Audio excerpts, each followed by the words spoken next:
Well, we'd like to say welcome again to another brand new edition of the program, The Bottle And today being the 10th of January 2023, we'd like to say welcome to you, Mr.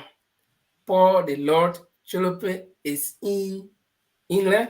Paul, good evening. Good evening, Linford. How are you? It's good to be Well, back I'm here. great. I'm great. I'm great. And today is the 10th of January. How do you what are you feeling? Are you getting into that feeling like, I mean, the year is going, it's no more new year. No, it's the year have nothing old, so it's no longer a new year. So it's like it been around now. It's almost like we're going in the middle of the year. I don't know why, but it's something just it kind of it happened, and we I think I feel like it's a whole year now. Yeah, it's because it's like it's going gradually, and we sitting and watching it going. It's getting older. Today's the 10th of. I mean, it was just a few days ago when we were thinking about Christmas, and then after Christmas we said, "Oh, New Year." We said, "Merry Christmas, Happy New Year in advance," and then here we are, the 10th of January, 2023. Yeah. I mean, that's amazing. But on the general Irish, how are you, brother? I'm good. I'm good. I'm good. Good. So let share the show while people coming on before we play the Takunje music, and Okay. then I think it'll be good. They will have people on this already. Yes. So And tonight is going to be very fantastic. We're going to discuss some interesting topics here. So for those of you who will be joining us, we just ask that you help us to share the show. You can share to your contacts, invite your friends, share it on your own page. We just ask that you share in your contact and then and invite your friends, and that's how we will have people coming to be a part of the show. But Paul, why are we sharing the show? And I just like to ask if there is any new event that you know about in Liberia besides what we'll be talking about tonight. Is there anything new in Liberia? I mean, uh, weather-wise, food, just anything new? well, the only thing I know that I saw on Sunday that the president invited the fourth estate to his church, prayed for them, and then took them for a football game and gave them envelopes. So it's like they have been compromised. I think that's the thing. And I saw some little kids today, elementary student, protesting today. They need help. I think those are the things that I came across today in Liberia. Wow. But then this story with the that coming from Bond County regarding this mining company, it seems not to go Oh, you away. mean bombing? Bombing, Kema, and Buffalo, the three counties that we things that are concerning Edwin Snow and others. So yeah, basically that's what I and the same old noise in Liberia, opposition, non-position, government against one person. That's the same old story. So apart from that, nothing else, bro. Wow. But that is interesting to hear that the president met with journalists today. On Sunday at his I'm church. sorry. Yeah, but when you use the word they have been compromised, I think as a journalist and a former member of the press union of Liberia, not the present one though, I will take little bit of exception to that because that's my profession. So let me just let you know that sometimes when leaders invite the fourth estate, that's why they call us the fourth estate. We are the fourth branch of government. Actually, I mean, we should be respected in that direction. So the president or any leader can sit with us and discuss, and that doesn't automatically compromise us. My man, I'm not a journalist. Mm. Journalists are people that come up with facts and give all information on what's happening. If a president invite a journalist and pray over them, and the journalists know that he's not a priest, and sit there.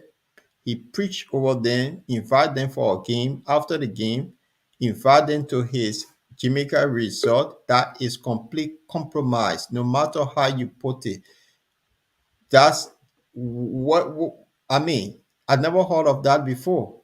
That is complete compromise.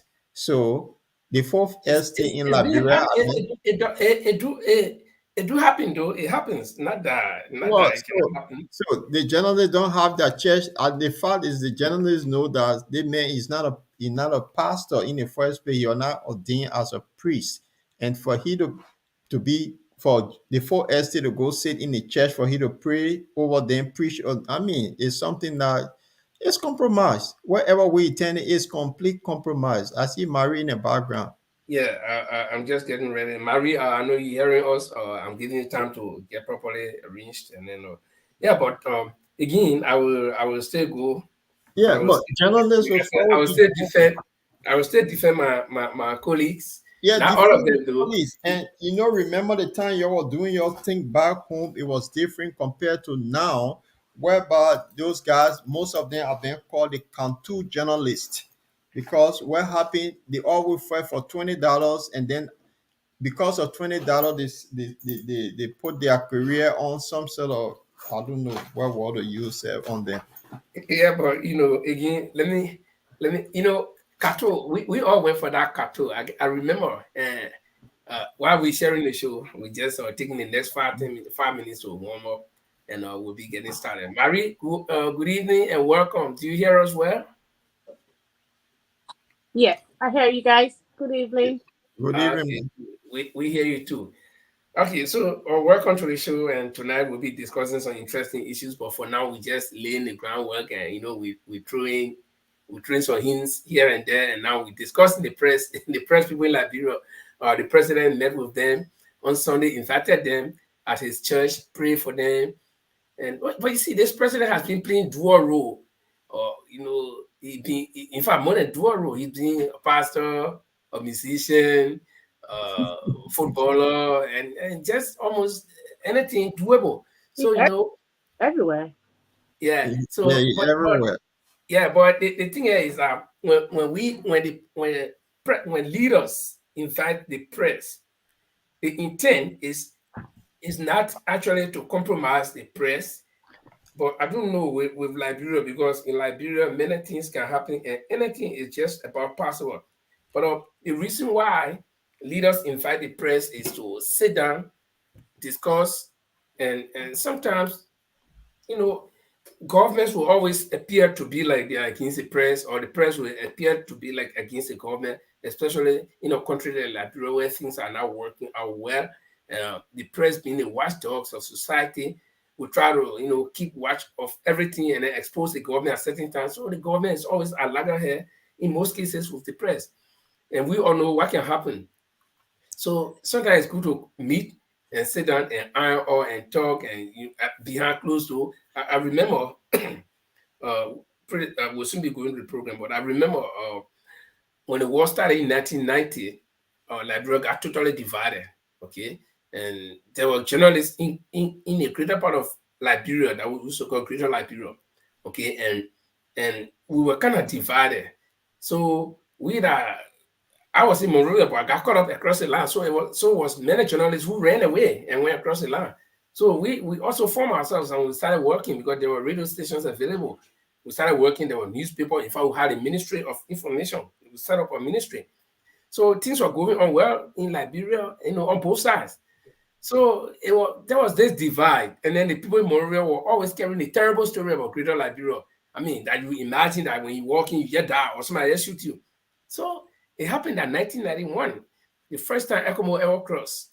And ECOMO came. I was one of the journalists that went to meet the ECOMOs at the Omega Tower, the professor, and we went. And even ECOMO themselves were not sure. So things were very tense. But when we got to Kakata, the guys were buying one corn in Moria for I don't know how much dollar. But when they got to Kakata, you could see one ECOMO male go and say, madam, I want all the corn, just roast everything for me. And I was sitting there, ECOMO guy and were lecturing, and they asking me, we were going to Sanakole, right? And we're in Canada, then we were asking, how far are we? We'll reach soon. We say, no, we'll reach in the evening. They say, but who controls this whole area? We say, Taylor. Say, but why are they wasting this man time? So you see, and journalists went on that trip from Monrovia for the very first time from 1990 to 1991. So when they went, this guy who died, John Elliott, he knew Taylor before. And Taylor gave them the opportunity to say, gentlemen, you ask all the questions you can ask. And then, but before that, we had behind the curtain, meeting. And Taylor was talking to them, they were talking, and people started expressing for the first time, all these kind of things. So, these are some of the reasons why journalists should meet with the press, or with the leader of the country. The same way people are calling for politicians to meet, like the opposition people to meet. Not that they're going to meet to form, a coalition, but they can meet and find one common ground and find, say, okay, gentlemen, this is our goal. So, Linford, yeah. I agree with you. That's the procedure. But this journalist, when was the last time the journalist ever had, or the president ever had press conference that this journalist would ask serious question? When was the last time? No, but if you ask me when was the last time the president, ask me first, when was the last time the president himself had press conference? He doesn't do that. Right. So you get blamed the journalist. Listen. So you can't defend something that is wrong. These very journalists know that he's not a priest, and for he to invite them to a church and preach over them and pray for them, they know it's wrong. Anyway, I think that's not. But anyway, this is the bottom line. Liberia, we discuss just about anything that makes sense. So the fact is that he invited them to church, pray over them, then invited them for basketball, volleyball, and then took them to his resort, fed them with alcohol, and then when they were going, they all had $20 to pay their way. That is compromise. Wherever way you put it is compromise. Well, again, there is something called gratuity, and that's the gratuity is what now we, like in Liberia, we use the Chinese terminology for it called kato. Okay, so imagine that the president invite the journalists, okay, and some of these journalists they are not mobile, they don't have cars. They are hungry journalists. I mean, let's put it that way. And that's okay. But like I said, welcome on bottom line. This is a funny story. Yeah, the journalists in Liberia, they are hungry journalists, and you see them carry mobile phones, say they're doing journalism. The president invited them to the church. He preached over them. He prayed for them. Then he said, after the church, you come to the place, go play basketball, volleyball. After basketball, volleyball, you come to my resort. Let me give you a king juice to drink. He did that. Then they will go home. He gave them $20 each. They are compromised. They're not journalists. No serious journalists will go through all that. And these are the journalists that when the president travel, they can't even have the audacity to even asking questions. Say, Mr. President, how was your trip? No, but they are not invited sometimes. Journalists, the fourth estate in Liberia are compromised, and that's man feeding that heart as see them until they can become. Okay, let me be a little bit. Like I said, I'll talk in defense of my colleague journalist. So let me ask you this question: What if Mr. Cummings wanted to have, or because I'm using Mr. Cummings because he's our political leader. What if he wanted to have a tete-a-tete, as we refer to it to be, like, I think it's a French word, head to head or mouth to mouth. I don't know, tete. I think I heard. Okay, so like a tete-a-tete with the president, with Mr. Cummings. And you call it, and then Mr. Cummings say, okay, gentlemen, I see that you guys, you pay your way, you got to go by, you can't walk from here. So, it's a little transportation, which is very legal in journalism, it's very legal. Okay. I agree. Yeah. I agree. But the journalists have an ethic. Yeah, but so how will we call that in Mr. Cummings' delay? No. You said it from the beginning of your statement, say it's in journalism that people meet all they can have for life, they do all that. But the fact is the journalists know that this man was not ordained pastor or priest. Is that a place to judge? Let me finish. They know very well he was not ordained priest. He built a church. They went to the church. He invited them. He preached over there. After preaching, what he did, he said, well, let's go play some football, which is a take your time you're talking about. After the football night, you come to my holiday resort. Let me give you some king juice to drink. They sat there, they drank king juice. Then those who don't have car, those who have car, They were giving some sort of brown envelope. My brother is compromised. Wherever way you put it, is Yeah, compromised. but that's why I asked the question. What if your political what if your political leader will invite those people? I will call the same thing. If he did that and he's not a pastor, he did exactly Okay, that. let's forget about the pastoral part. Let's forget about him But this praying is the because point. yeah, but you see, because the thing here is it's not the in the purview of the journalist to judge whether he pastor or not, whether he revenue or not. No, and I My can pray man, for you, Paul. if I you can pray know for something anybody. is wrong, I can pretend say a pastor, I invite my church, then say, different buy ahead, me pray for you, and then from there, let's go drinking you to my place, and then I feed you, I give you food to eat. That compromise. But That's it. why you refer to the It's not in why the you refer to the journalistic Lagos code as of King Jews? it's not I don't think they drank King Jews. I think they they dress only did. dress.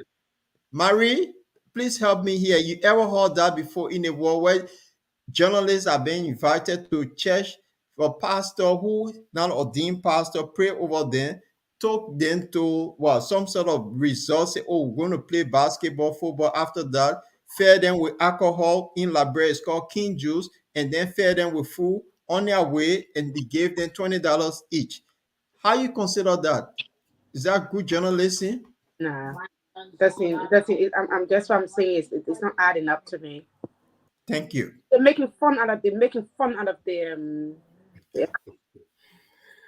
Well, like I said again, I keep going. Josh Weah just is like what Langford said. Josh Weah, he's everywhere.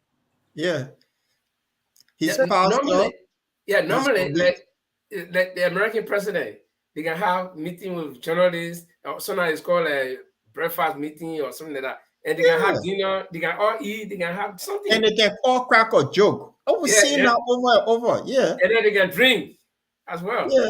Okay. But in Liberia, eh, oh my man, I'm So telling you the thing. what makes Liberia different and bad? Liberia, you ever heard the journalist ask the president a question when he travel? Journalists here will meet the president. So, Mr. President, what's happening? We have not heard from you before. This Yes. is what happened in the country. Can you answer? The journalists afraid of the president in the first place, the Africa. They're No, afraid to even ask no, questions.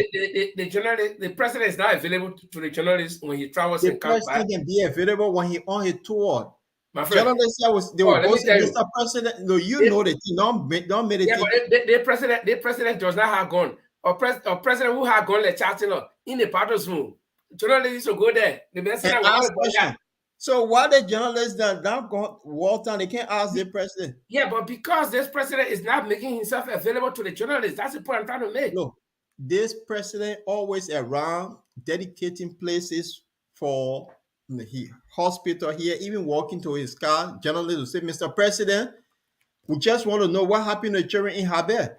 Journalists ask questions from far distance. But they never do. But time of drinking juice, they're all happy to go to the result. Look, the I have, journalists in I, Liberia, I have heard my your colleagues. former group, they are I have heard compromised. my colleagues ask the president a question when the president came from Nigeria. They asked him, he said, right at the airport, he made a statement. And let's give our guys, let's give our guys a tap on the shoulder. Their jobs are difficult. Let me tell you, Look, I watched OKFN. The other guy said, yeah, the guy who worked with Team Majrate, something he said, look, we should not blame the journalists because they are hungry journalists. Because they are hungry journalists, so most of them are compromised. the way you say, boy, just for the hungry journalists. But it's true. well, okay.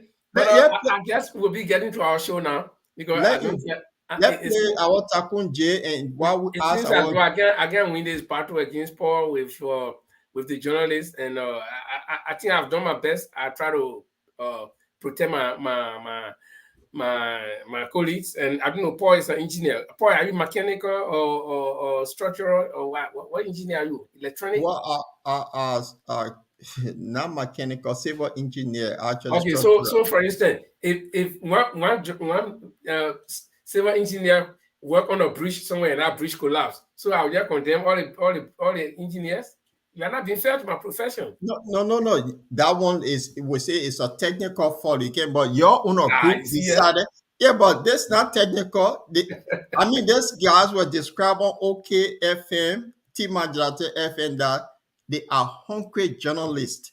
And and now they are hungry. So when you talk about technical fault, we always used to have problem with our technicians and the broadcaster. So now we go on air, we make small error. We in the studio, everything complete, everything working good. But so now you make small error, then we say, we say technical error. And the engineers will get mad. Oh, that's not technical error. That's your error in the studio. So, so before the program start, guys, to our audience, please share the show. We just put in a little bit fun of our journalists. We just passing it over a little bit. The program is going to be share the show in your various group. And I just want to bring some little fun here. You know, the Nigerians have this prank that they do on TikTok. It's something I came across was so funny. And this guy, it was a prank, but this woman didn't know it was a prank. I just want to play this, and your Marie, I want your view on this. You watch this.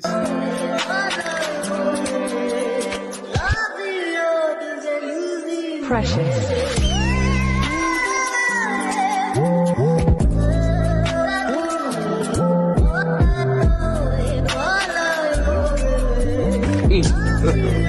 God have mercy upon us.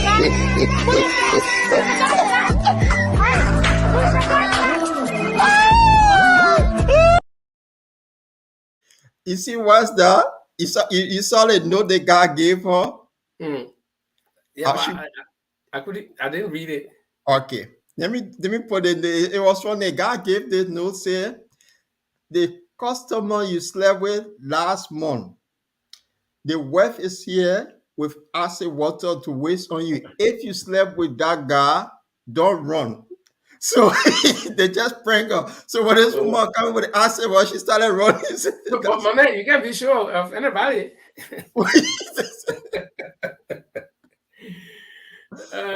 Okay, so guys, like we said, share the show. We're gonna hit our tagging game music now, and we're coming back. Then we go into real business.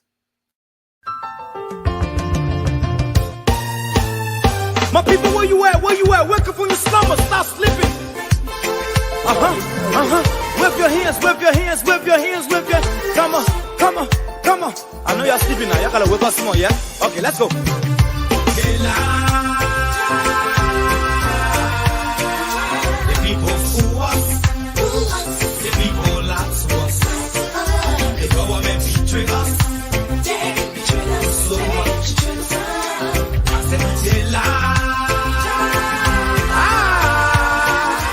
People fool us, the people lie to us, the government betray us.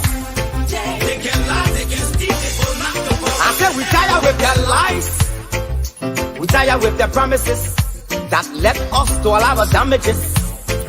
We tired with that speech they preach indeed, and now unique they deceive us. The thing we saw, it frustrates us. So why did you lie? Why did you steal? Why did you allow the citizens to be? You see, we just tell you that why we voted you. But you fool us, you screw us, you use us a little and abuse us. So why? The government should lie. Why? But that's the question that we ask. They lie.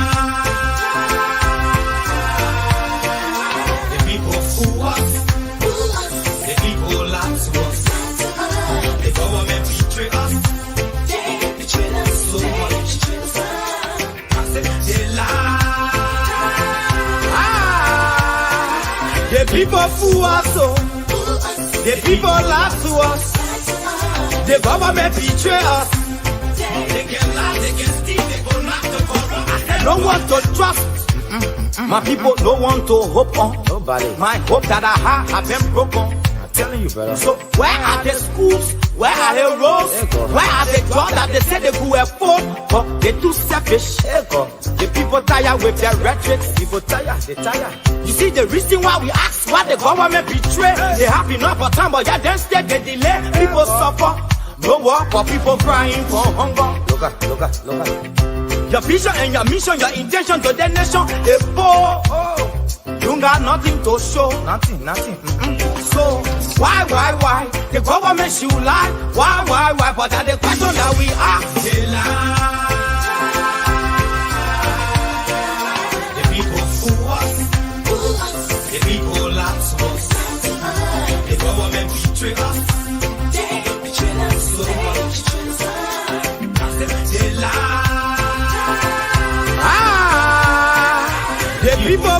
us, oh. The people lie to us. The government betray us. They can lie, they can steal, they go knock the corrupt ever.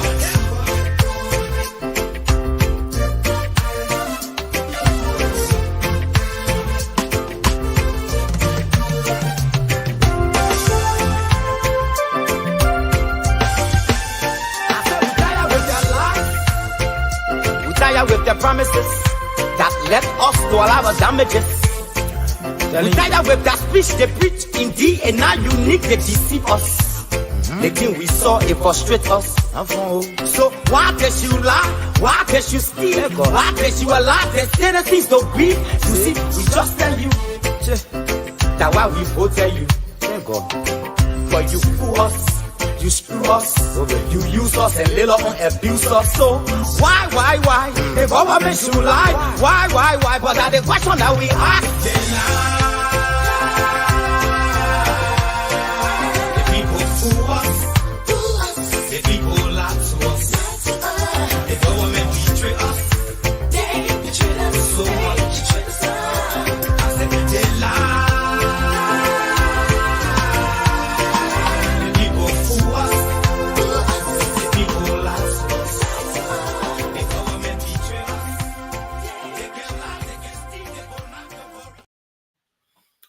Well, the government betray us, they lie to us, they fool us, and this is how it is all the time. And exactly that is how African politics look.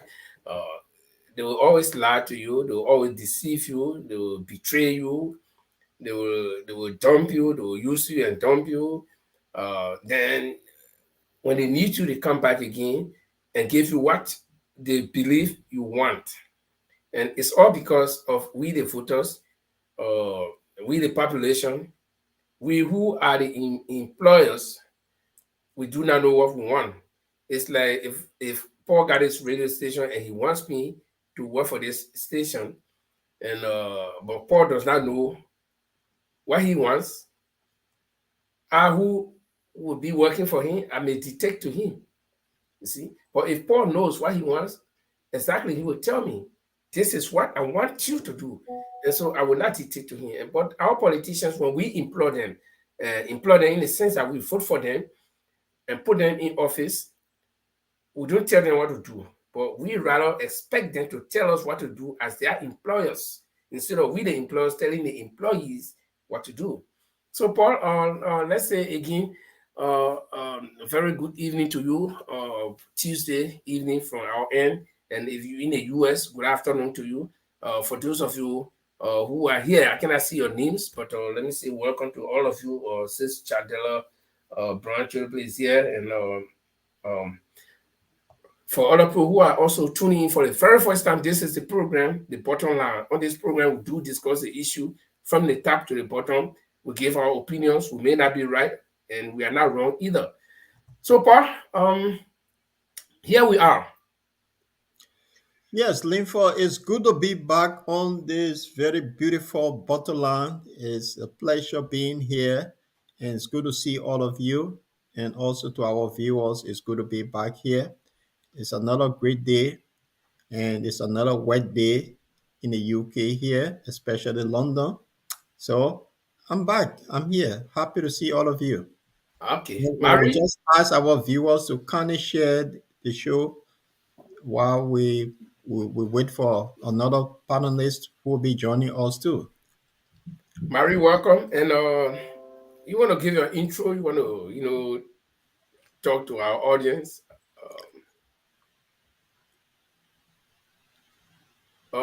Just unmute yourself, Mary. I cannot unmute you from here.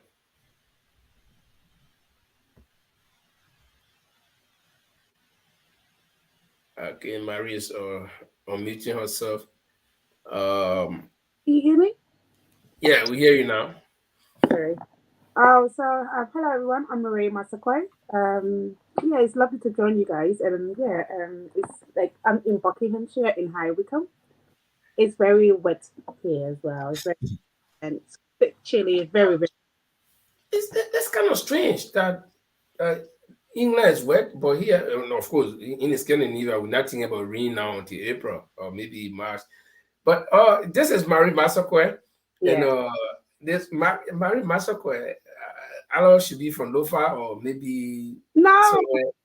no. Where you from?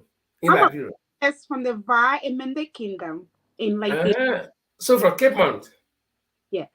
Yeah. Yeah. I was just about to say you either from Lofa or somewhere the Western belt. But you see, but Mary doesn't sound like a Mary Masakwe. No, she Yeah. sounds like British. Yeah. My daddy is from Sierra Leone. My mother is from Yeah.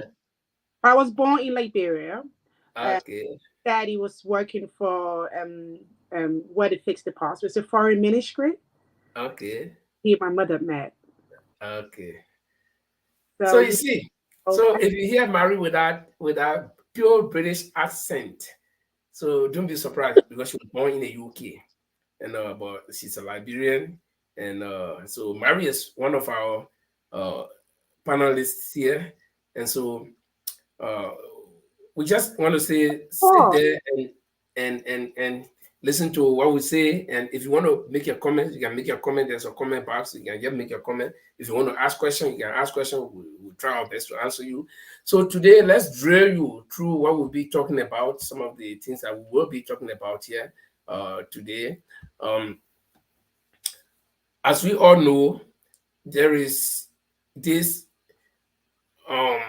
big story within the ANC circle where some money got missing, and this money got missing almost a month ago when they had a December 17th rally. Today's January 10th, so it's been like almost three weeks, exactly 3 weeks. Okay, 3 weeks now. Then it's going to be 1 month. So the December 17th rally, there was some money allocated, several amount allocated for different purposes, but 70,000 in one go got missing. And when this 70,000 got missing, uh, the story popped up on social media and it was everywhere.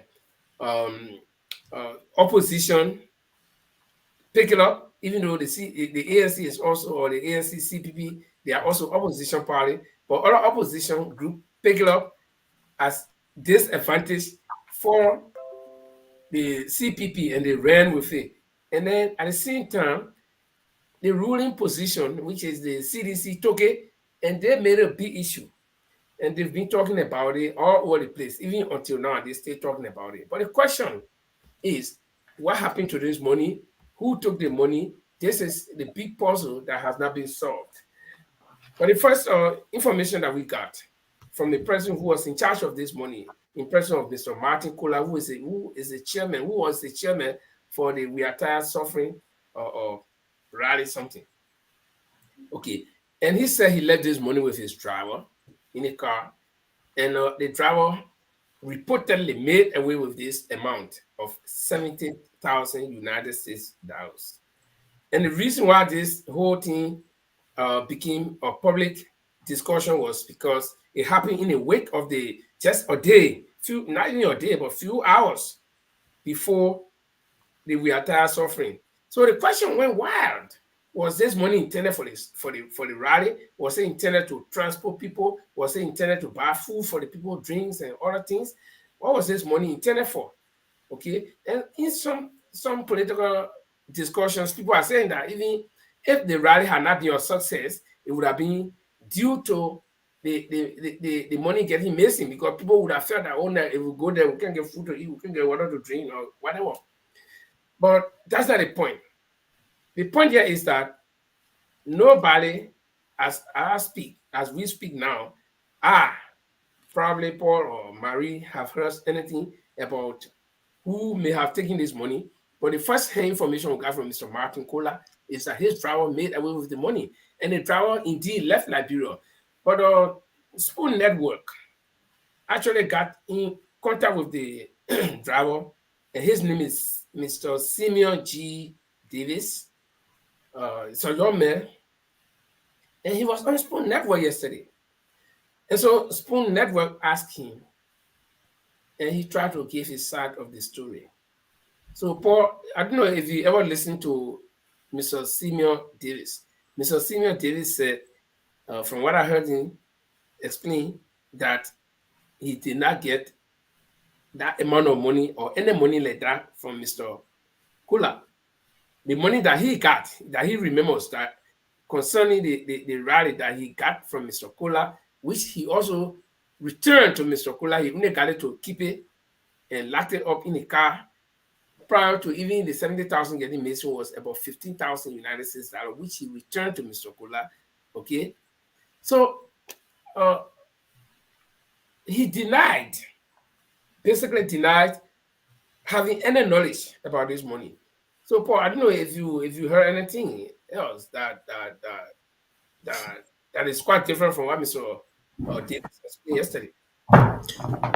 Linford, I think the 70,000 were blown out of proportion by a front page Africa.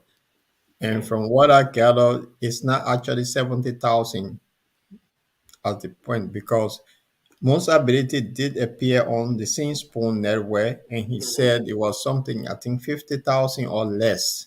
But this situation has been reported to the national police, and the CPP also have their own internal investigation going on these matters, right? Mhm. So this young man, is he in Liberia? Nope. No. So you said it right. Exact what, 3 weeks since Mm-hmm. that rally? Yeah. Because today's the 10th and the Right. 17th of January will be 1 month. So where is he? If his name were called, say he ran away with $70,000 and he's not in Liberia, then why is he hiding? Then why not he have not reported himself to the police? Said no, I didn't take any money. So why is he not in Liberia? He was asked that question, or probably not directly that question, but he explained to, in a sense, to answer that question. He said prior to his departure, he has been sick. All the time he's been driving from Mr. Kola, he's been sick, and he's been asking his boss to help him with money to leave, or to even give him chance to leave to go for sick leave. And according to him, his sickness is not anything physical, visible. It's like spiritual something. I don't know how does he explain spiritual sickness, but in other words, he didn't need to go to hospital. He wanted to go somewhere in the safe bush where he is now. Yeah. And so So his boss gave him $100, and then that same day he left. But then when he left, it was the same day. This is a mystery about the whole thing. The same day he left, it was the same day the money got missing. So he is saying that his boss did not give him the money, but his boss is saying that he took the money, and then and he challenged, he threw that challenge out there to Spoon Network and said, you should have brought Martin on the show so that Martin will look in my face and tell me that he gave me this money. So then it becomes a Linford, little clear. I Yeah. listened to the guy. He said he only heard about it 7 days ago. Mm-hmm. So he have wife, he have family in Liberia, and he name been from the day of that rally. So he been in contact with his wife. So he just called it 7 days ago. Yeah, but So he also said, and they're trying to be fair. He also said that where he is, he had no internet connection, and he had a power bank, and the power bank was dead. So he had yeah, to practically pay or practically ask the son of the heraldist or whoever he's getting treatment from to go. live, And, live yeah, for. I agree. I'm not Live for. taking a The side of his thing is, story. when you I'm leave your putting it where family, when you leave your family, Mhm. you contact your family to tell them your whereabouts. When you leave your family, the man left in the midst of that incident, and there's a big talk in the town, wherever country he gone to, but he was in contact with his family, and he only heard this story 7 days ago. So none of his family member told him, say, look, for some reason you have been reported to police for XYZ. He heard it 7 days ago. So the case is being investigated. He need to report himself to the police if he's not in any wrong, but he should not come on there where say you bring that person there have an argument. It's a police investigation Yeah, and he matter. also said, oh, okay, let's welcome Saros or uh, Mr. Gray. Do you hear us? You are muted, sir. So can you hear me now? Yeah, great. How you guys doing, man? Okay, we let us say Uh, welcome. Today is going to be a great discussion. We just on the first topic about the allegedly missing 70,000, and the accused has come out on social network and denied, and even at some point almost trying to implicate his boss indirectly, because if you listen to him at some point, he said if or they need to come to the public and tell the public how they dish out the people money, meaning that that was the point where they were trying to, Ben was trying to quiz him, but then his internet went bad. Okay, because he said they better come out, referring to because he called specific names. He said the people who were supposed to know about the money were Mr. Brown, Louis Brown, and Martin Kohler.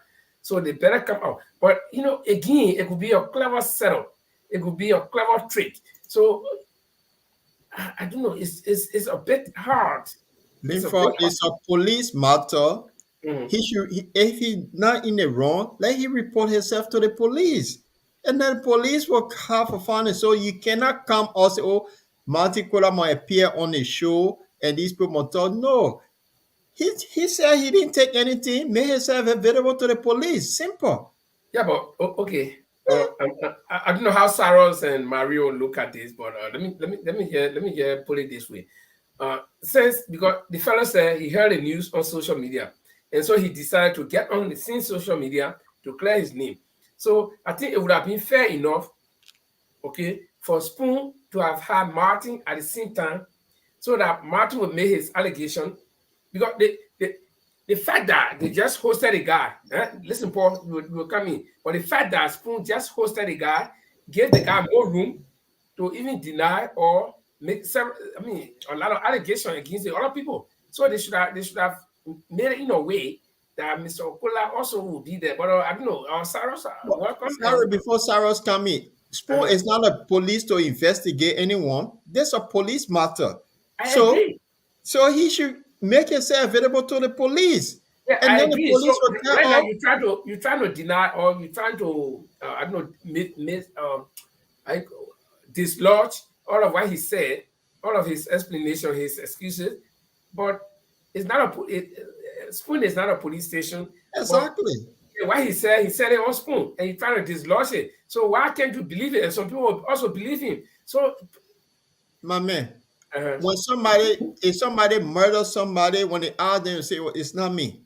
yeah, That's the first thing. If you stole from somebody and say you still say, "Oh, it's not me," so he can say what he want to say, but the police will tell all whether he stole or he didn't steal. That's what I'm saying. Spoon is not okay. police. So yeah, the other, yep. And then Sarah, the other book, and the police is not magician too. They will listen to what? the explanation that you give them. The- So, Marie, I don't know how you look at this thing.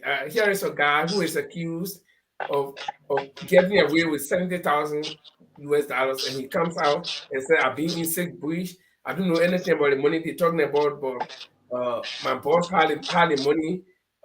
My boss is the one who should have the money." And he did not admit to seeing the money, though. He did not say he saw any money that amount.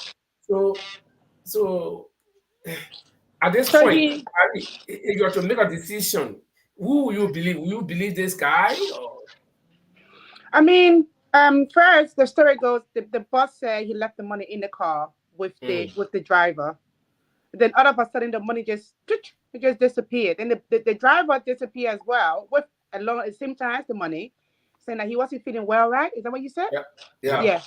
And then reappear a couple of days later and say, "Oh, my boss, but the boss left the money in the car." And then so I would believe the story is a bit complicated because the boss is 100% sure that he left the money in the car. So the driver is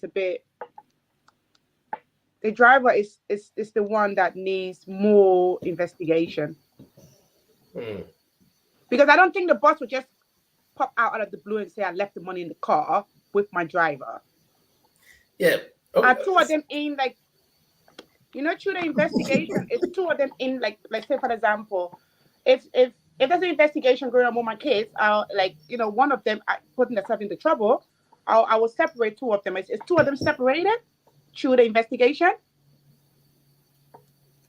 Thank you, Marie. That means the story, one of them will say something, the story won't add up. So let the Yeah. police investigate. Something not right. Yeah, He yeah. should not. You see, because the point I'm trying to make here, Paul, before Sarah comes in, the point I'm trying to make here is we listen to the first information we listened to was from Martin Kohler. Martin said I left the money in the car on the driver. Okay, so everybody I went on the driver. Then the So driver no, came no, back. no, no, no. The journalist, the newspaper said Martin have not spoken yet on this case. It was the journalist that carried the story that 70K was missing. Martin version of the case, he spoke to Musa Ability, who appears say something went wrong, and the way he explained that what Musa Ability explained. But Martin have not said anything yet. He only Okay, spoke. so how did the public get to know that the money was in It's the car? front page that broke the news that 70K got missing. Mm-hmm. So it's two sides. And when Musa Ability appeared on Spoon, he said it was not 70.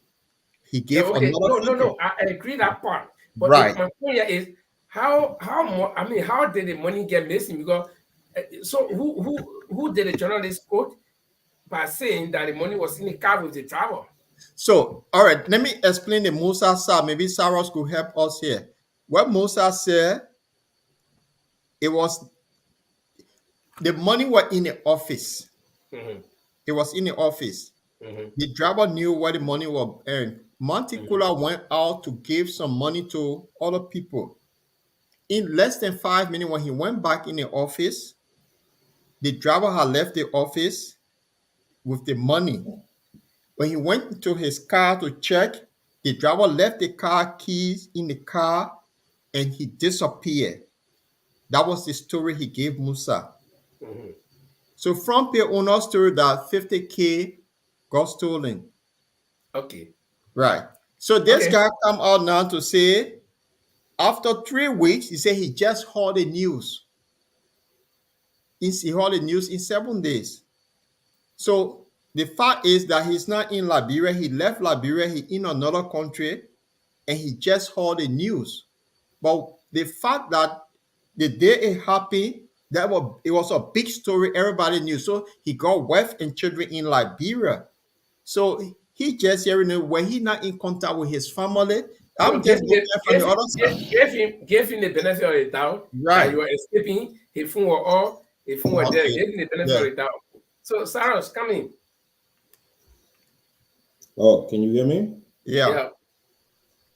So the first thing I would say is that they say official that the CPP reported money missing. The CPP, it was announced, Louis Brown announced the eve of the rally that some money was missing, but they didn't give the exact figure. Okay, so I did not listen to the interview from this guy who is supposed to be the driver, but I think the back and forth is really unwarranted, right? Because if something got missing from the CPP, $70,000 is a lot of money, even 50K, and but do we know whether there's a police investigation or not? It is. So there's a police investigation, and then the driver, who is one of the suspects, came on an interview. Yeah. I mean, I think who we should be asking is the person who complained that the money got missing. Thank you. Right? What is the state of the investigation? Because if you are saying to me that the driver who they say took the money, that even the not hire CIA people to look for him, it's on the radio giving an interview. How come they who looking for the money can't find him? And the man in another country, no one know which country he in, on his phone network and get in contact with him. He says he in another country. He's not in Liberia, he's in another country. So we're all just operating on speculation and suspicions. Sorry. And it's a source of unnecessary confusion. Exactly. Right? The people. My concern about this matter is not how to solve it. because it's a private matter, all right? But to the extent that the CPP is aspiring for national leadership, the kind of question that I would like us to be asking and discussing with the CPP leadership, who most of us are much closer to, is what kind of procedures do you have in the disbursement of your funds that will allow for that much money to be sitting down in an open space for a driver, if that is what you are saying, to be able to run away with it? These are the kind of questions. So, in the process of answering those questions, if they can explain to us what is still the investigation is, that will be fine. But my thing is, you're asking us now to trust you with a big deal. That's So, it. if you got a rally going on, and you make a determination that it's going to cost X amount, so my assumption is that you have a budget to cover all the cost area, whether it's water, transportation. All those people you are going to be paying are real people or organizations. Mhm. How are you going to take all of that money and give it to Louis Brown or Martin Collier or John Doe? What are banks for? What is mobile money in Liberia for? Everybody in Liberia, and I say everybody with a big E. 99% of the people, you call somebody, they come in, they call you for money and say, look, Cyrus, please give me $10 for gas or whatever. I said, my man, what will I will see you at? The man will tell you right away, say, my man, Yeah, my give my, mobile. In give fact, my you can mobile send it money, the number tell first. my mobile money number, send it by mobile money. So part of the issue here is not the actual theft, is the opportunity that was provided. So Thank you. there's a question of accountability. Is it really that somebody ran away with the money? Or So, because Martin Kohler is the one who's supposed to really be, if we want the public is interested, because the public concern is not the money. The public concern Is is the how it leadership happened. issue. Yeah, and Martin Kohler is the Secretary General of I understand, assisting or Secretary General or something, but it's a big week in the CPP. So, without pointing fingers, maybe I for one would be interested to know from him, you know, what kind of procedures you have in place? What happened? How is it that if somebody ran away with money, how is it ran? Well, what is there to say again that if you are entrusted with serious money, a driver will not run away with it?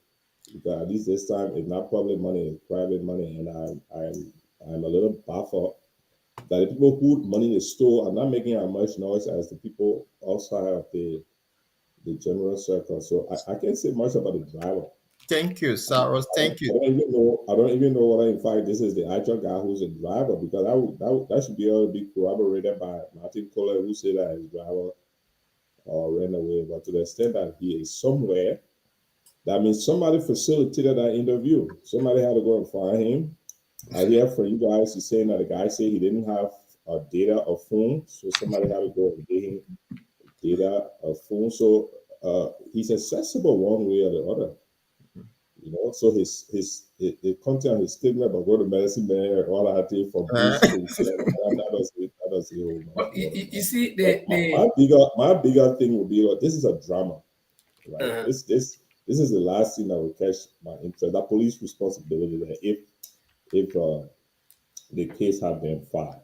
But by now, after all this has happened, I will be expecting the people who we are trying to prefer to be our leaders to be explaining to us how come this kind of stuff happen, and how can we mitigate it so that in the so future Cyrus, what these kinds of happened? things don't happen. The CPP have their own internal investigation, and they also reported the matter to the police. They have not come all year with their findings from the internal the CPP stuff. Now, the opposition, no, the ruling establishment was supposed to be the government. They found this issue as a laughing stock. So they've been the case been reported to them. They now found this guy somewhere in Buka, maybe somewhere in Burkina Faso, hiding in a little village. They were able to interview instead of bringing this guy back for investigation. The case have been they using it now as a propaganda. So if this guy people got access to him somewhere, why can't they tell say he's in this country? We want him for XYZ. And the man say he just want it, so he need to come back. Let's see what did they where will land, whether he's lying or multicolor line. Then we know, but he can't be hiding in somewhere Burkina Faso. No one know which Yeah, village, and then but there is this side. He hadn't eaten the money. But there is this side. But yeah, it's a lot of conspiracy. That is precisely my point. Yeah, it's a lot of conspiracy. When did this money get missing? 3 weeks ago. Yes. Okay. Why is it that this guy has been according to him, he has been asking Martin Kula for money all the time, or in fact not money, but to let him go. And then the scene that Martin Kula reportedly gave him $100 US. It was the scene that Martin Kula will leave his money laying down in his office with his travel. And then you are trying to investigate based exactly. That's what I'm saying. I really don't. It's not your purview. No. I'm just brainstorming. He's trying to investigate Linford. That's what he's doing. And they think it's a police matter. Honestly, I am just brainstorming. Whether the guy stole the money or he didn't steal the money, all right? What I am concerned about is that is not my money. That's not public money. What I'm concerned about is the manner in which money entrusted to people who are aspiring for leadership, who have been taken away by a driver. So, without accusing anybody, 3 weeks is time enough by now for us to have had an elaborate report. We are questioning the government that diplomatic passports got missing, got caught with criminals. Judge Weah came and told the minister, came out and said, look, go investigate. People got killed. Minister of Justice said we're investigating. We have not gotten any report to those investigations. So we are criticizing them for it because those things are important. Now, our own people come out and they say $70,000 got missing. The one story here that driver took it, driver didn't take it. But by now we should have a report because to the extent that we can't have a formal report, it undermines our ability to even question the government when similar things happen and we are asking them to give accountability. That's exactly the concern. I don't even know this driver. I didn't even listen to him. I really don't care. Because if he's involved with the money business, then the facts that have been established by those who are investigating will reflect in a report. To the extent that they have not come out with a report yet, it gave credence to the driver to say, you know, I'm sure that was wherever place, and I get it. I've been treated by a country that. Why am I listening to somebody being treated by a country doctor in this age a day? So it all comes back to look, something happened on the eve of a major protest that have been advertised by the opposition. Yes, the money that was allotted for the protest got stolen. At least that's what we are told. And the fact that the money got stolen even undermined the attendance at the protests. Thank you. Right? So I would think that the leaders in the opposition would be anxious to be able to restore confidence in the public that, yes, stuff like that happens because you can't go in the minds of individuals, but when it happens, we will speedily find out what happened and hold people are responsible. That for me is really more important than listening to somebody who's claiming to be a driver and how whoever found him in the village whatsoever. I think that's a gross waste of our time to even be worried about that. Thank you. I mean, the point that Chorope made is fine. If the driver got a case to make to clear him in, let him go to the police. That's where the investigation is being held. Yeah. Now, else we'll spend our valuable time on this thing. I think that lays the whole case and we suffer, and then we are suffering twice. The money missing, and then we're listening to Ashby. Yeah, So exactly. it's just good. It's just good that we highlight some of these things and even highlight the weaknesses on the part of authorities within the CPP, because I will refer to this point blank as a weakness. I mean, there is just no way that I can polish it, because it's been 3 weeks. At least we should get, the public should get, or not the public, but the ANC or the CPP. Probably it has come out of some of us have not heard it. There should be some little progress report made, even though the police is investigating. You can't undermine the police investigation, but within your own internal investigation, you should have established something. We don't know. Probably they're keeping it and waiting, But given the history of this police that we got, because info, it's to the info, advantage of this. Yeah. let's not waste our time on this. The No, I'm not CPP, wasting time. Yeah, I'm giving my opinion. yeah, that's your opinion. They said they were doing an internal investigation. We don't know whether they have passed their details on to the police that they reported the case to. So this young man that somewhere hiding, maybe in Burkina Faso or in Africa, or nobody know, but he out of Liberia in some kind of remote part of Africa, can call the network and say, "No, I didn't take anything. I'm going through this thing." Yeah, he come back and report. He said, "Then we know But he the said truth." he's coming back when he gets well. So let's Yeah, wait for him. then let's wait and move Yeah, on to but you something can't, better. for me, I can't rule out any possibility. So let's transition. Oh, But guys, one of the it could use the same phone and call the police bureau. Yes, exactly. yeah, but why would he tell the police the same thing to the public? I said he's innocent. So if you call the police and say I'm innocent, what difference does it make? The public are investigating him. That's the Yeah, Exactly. but okay, he can call the police and say I'm innocent. So what difference does it make? No, the police have a way they can do telephone interview and find out if you're telling the truth or not, because they'll ask you the Okay, but kind then of question they'll ask you. let the police go to Spoon and ask for a number, and that will not happen. So let's go to the second topic, guy. Cyrus, you are playing a dual role on this show tonight. You are a host panelist, and besides that, you are a professional man in the area of maritime. And there is this issue about the shipment of arms in Liberia that the police reportedly arrested. And the police, they said during that investigation, according to them, and when they arrested the arms and ammunition, they displayed it, and they said it came in a container. And in that container, the arms were also contained in some boxes, like people selling barrels and stuff like that.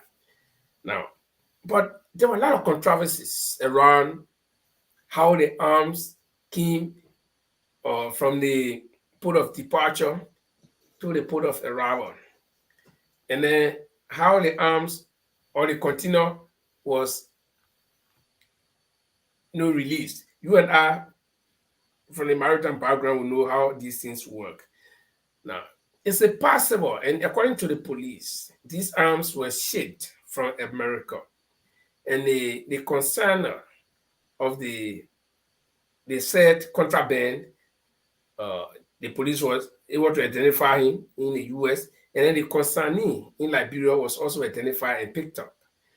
But the question that a lot of people still want to know is it very easy that these kind of contrabands can leave a country such as America, not Guinea, not some small country in Africa with no sophisticated scanning devices?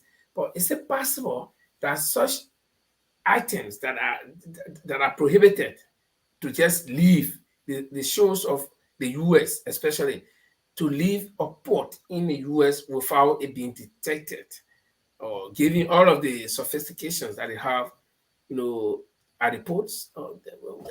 What? So your answer, a simple answer is yes. Okay. And here you use sophisticated or maybe we need to talk about it sometime later. Mm-hmm. Yeah. I'm emphasizing that word to convince the listeners that at least the ports, the federal ports in the U.S. of all places, are not as porous as those in third world countries like Liberia. And when I talk about being porous, it's not like you can just infiltrate and get something through. So you said yes. You said the answer is yes. Explain. from your professional So point of first, before I explain, maybe I need to. I've been a little busy these last few days, so I haven't paid too much attention beyond the generalization. view. Mhm. So, are you guys aware of how many guns they're talking about that were seized on the What Titanic? the police displayed huge quantity, very huge quantity, several Huge pieces. quantity. How many? They didn't Uh, How give many the pieces? they didn't give the they exact didn't give the pieces. exact amount, They but only show there was some seized at a private home after they discovered the ones in the container. Then according to them, they got a lead, and that So, lead. so Linford, that question is important for my answer that's where because they display. They didn't if give you the look at if you look at the guns that they're displaying on the table, they're not. I don't think there are even 10 rifles there. exactly. All right. Now, I think they also display three 38 type pistols that have the chamber can take the bullets. Three pistols, 10 rifles. Let me give you a big number 10 because I also saw a picture of one of these tops that you get from the Lowe's or Walmart, and they said that the guns were in it. So maybe how many tops?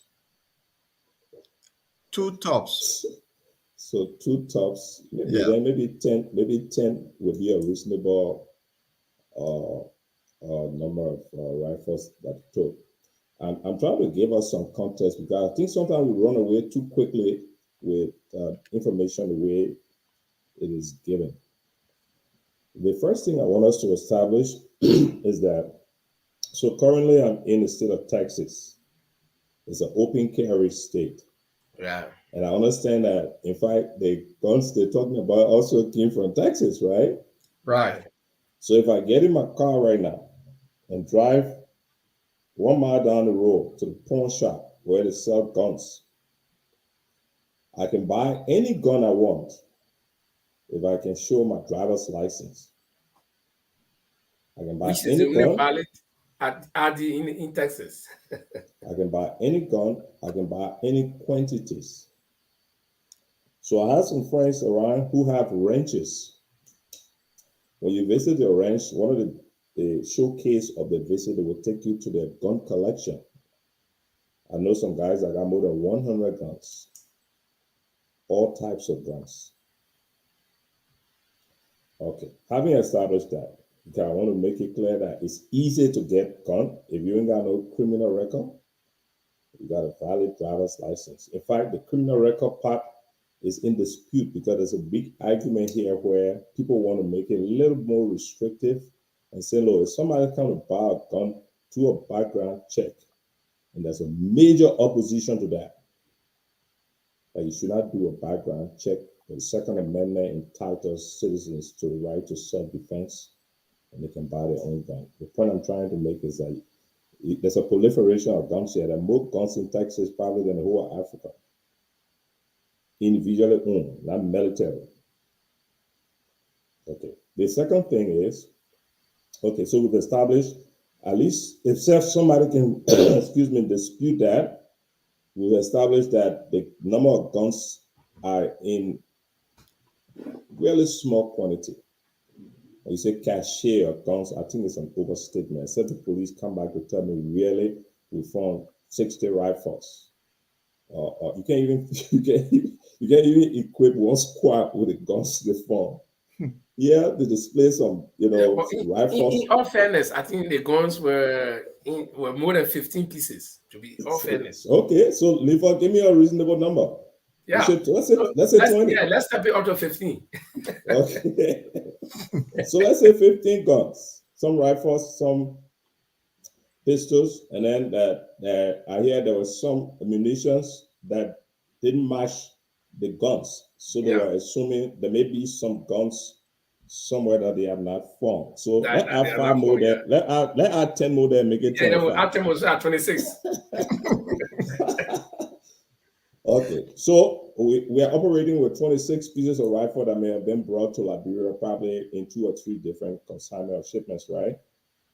I will deal with that part from a security perspective. Well, I know about Liberia because live in Liberia. I got a good idea about the gun business. Also, our police. But how do you ship that out of the United States? So I've run shipping companies. I've shipped more than 1,000 containers out of the United States everywhere. When I answer your question first, I say yes, it's easy. Yes. So understand the procedure. I mean, I've listened to some people are driving and they're saying, my country is so sophisticated. Anything you put in the container, they got to scan it. You really believe that down in the Port of Houston here, at the container harbor in Barber's Court, you got APM Terminal, you got High Pipe Law, you got the China Coast Code. You got about 7 different container ports. They're turning around ships probably in every day. They're exporting from the United States anywhere to about 250,000 containers a day. You really believe that some guy waiting for that one container like going to Liberia to be looking at it to find out what is inside it? It doesn't work like that. If you order a container, you are under obligation by law to send your shipping instructions. And your shipping instruction will contain what you say is in your container. All right? So you're shipping 3 cars, you list the 3 cars. In fact, there are much more restriction on things like cars than anything else because you'll be expected to provide a title. So that with customs, they validated that you are the owner of the car, and then you have to put the VIN number on the bidder label. But other than that, you can list all the other something that are other items. Maybe there are 50 barrels, for example, or 10 of those plastic boxes you're talking about. So you take your blanket and wrap your gun inside and put it in the barrel, and put some tomato and chicken soup and all that kind of stuff around it and close it and pack it in the container. If an ordinary 40-foot container is just loaded with barrels, you're talking about almost 300 barrels. There's not much. Sorry, just before you proceed, I want to establish this one. Indeed, they have scanners, automatic scanners at the ports. So the point I'm making to you is nobody is trying to be certain about what you're exporting in that container. When you load that container, the reason why many people believe that, and this is very important. I hope the listeners will get it straight. The reason why many people have started arguing that it's not easy for any country, especially in the arms, to leave the U.S. at any port to go is because of America's own policy, where they hunting down terrorists around the world, even in different countries.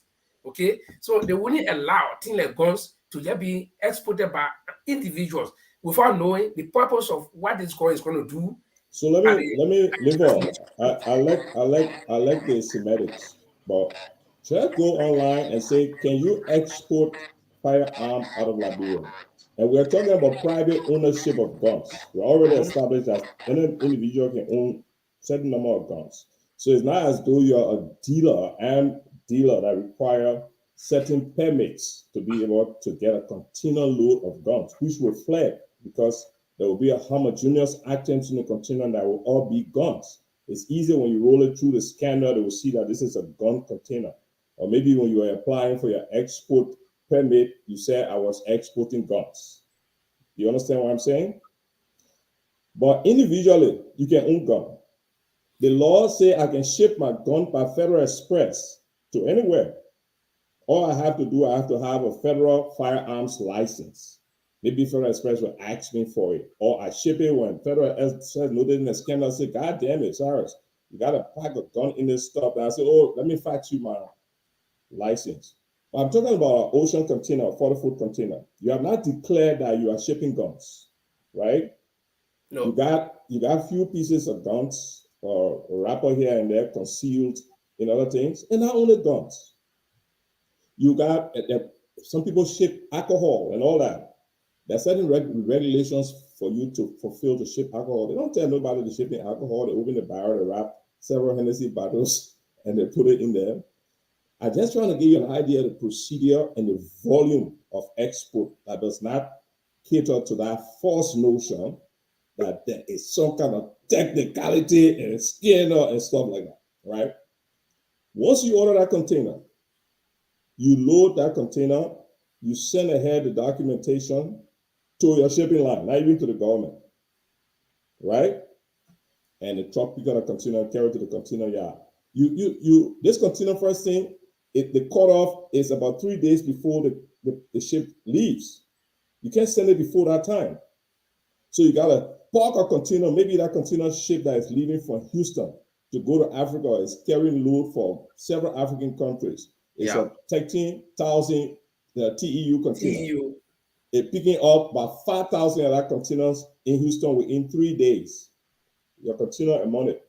Inside your container, you got 300 barrels filled up with turrentines, soap, all that kind of thing. In 2 or 3 of the barrels, you just wrap a small more gun and you put it there. No scanner is designed in an export port in as sophisticated as a country like the United States to be able to pick that up because they are not looking for it.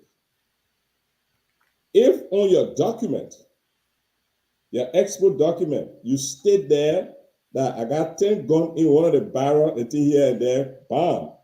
Then you will Okay, flag the so authority how do they pick up tin drugs?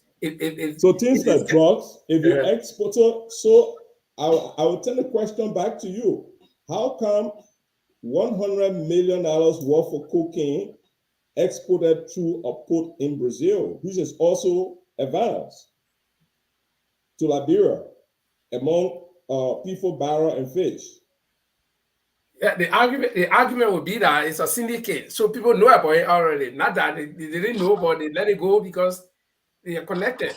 That I mean you are spelling a problem on the authorities there. So you say they are in connivance with these people. If it was a syndicate, then they should not have discovered the cocaine in Liberia because the syndicate was going to be able to complete the whole full 9 year. $100 million worth of drug is a whole lot of drug. The system is not designed to be able to clearly identify every export item. They do their best. If there's a discrepancy, it will flag. Then they will pull that container out and subject it to additional check. I just give you an example. If there's 5,000 containers being loaded on a Maersk vessel at Barbers Cup, on the other side, 3,000 being loaded on Hapag Lord, on the other side, 3,000 loaded in Dubai Port World on these vessels. You loading these things within a 72-hour notice. Most of the system is automated. How many government workers you think sit now order to wait for your one container to come to Liberia with one Walmart cartoon inside to check to see if it's armed? The system is not designed like that. So don't let anybody mislead you. Here and there, something may happen that the guy who exported his something flag out and they say, look, that container, or maybe something was leaking from the container. Maurice, When the please truck, mute. when the truck pulled into the export container yard, they notice something leaking from the container. They say, oh no, that container, they put it aside for safety reason. Let's offload it to check, and then they start checking and they start seeing things. Let me tell you, how do you think people even steal cars from the United States and get it to Liberia? Some of those containers that they steal those new cars in, the shipping document does not say that they have cars on it. So by your logic, something as big as a car, if the shipping document does not say that it has car on it, by the time it passes the scanner, they can see car. They will say something wrong. Car in the thing, you put it down because we don't have the document, the bill of lading for this car. But yet, hundreds of cars are stolen out of the United States in every port. So, I mean, one rifle, if you see a whole container load of rifle out, because it will be clear. When you pass that thing through the scanner, you will see gun. You know, you say, what a license for this stuff. And it's not as though it is illegal. It's only that they want to make sure you have the right documentation. It will be in the process that they might discover that you don't have the right document. So let's put that part aside. Let's go to Liberia on the other side of the discharge end of the shipment. How do we discharge containers in Liberia? Knowing now The public now is aware that just a few months ago, a Lebanese man, people misconstrue that whole stuff to the U.S. embassy advised the Liberian government. No. The Lebanese man who owns the warehouse informed the U.S. embassy that it has turned out that in the containers that are imported with seafood, there are drugs in the container. How did the Lebanese man know? Because the owners of the drugs who shipped the drugs to Liberia and watched the container being cleared through the port and taken to the Lebanese man warehouse in Topo Village, the owners went to the Lebanese man and said, "We want to buy this container." The Lebanese said, "Oh, but it are people business trying to buy. Why are you coming way to the warehouse? You go to the retail store over there. They send the people there. You can buy any amount." The man said, "No. We want to buy the people that in this particular container in the warehouse, and for that, we give you." I think he started with 100,000, and then it went to probably $1 million. So in the negotiation, they were forced to admit to the Lebanese guy that, in fact, what you have in your container are cocaine that our syndicate pack and ship amongst your cargo. You had thought that the Lebanese guy was going to go to the police, right? Why did he go to the U.S. embassy? I'm almost sure that he figured also, if I go to the police guy here, they will be willing to cut a deal on this thing here. And I will we be don't know where it will lead. It could cause problem for me. So I will go and get the U.S. people involved. So when they go talk to the police people and come here, everything busts on now. They have to cut a deal on it. The point I'm trying to make, that huge quantity of contraband did go through the port, the Monrovia port. They passed through the port. You are telling me somebody found two top of guns? Let me tell you, as one who lived in Moria, in a fairly upper class, who can sit down and drink beer and Hennessy with everybody, there is no risk to Liberia because of those guns.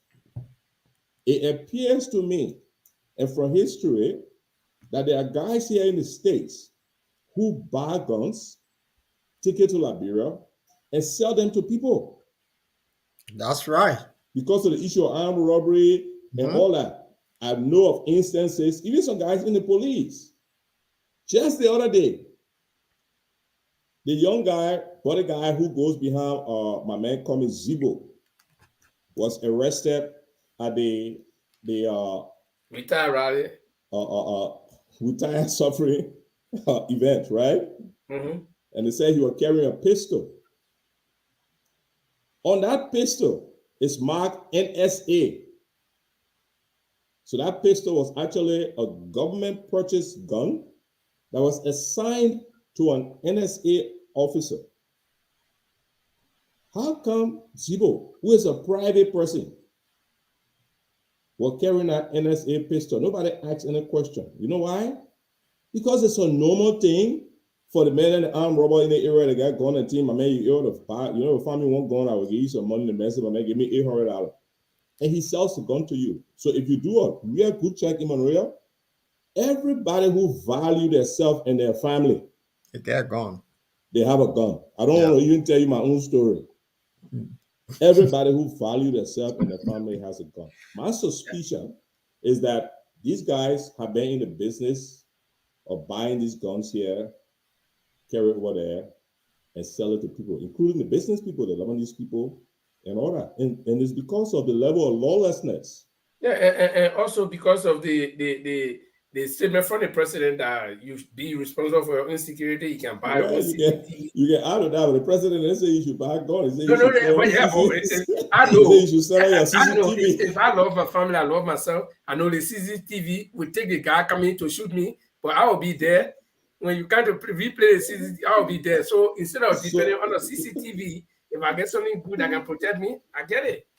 So, Linford, shipping gun to Liberia, as a private endeavor and clearing it in Monrovia without it being listed on the paper amongst your stuff is not new, it's not common.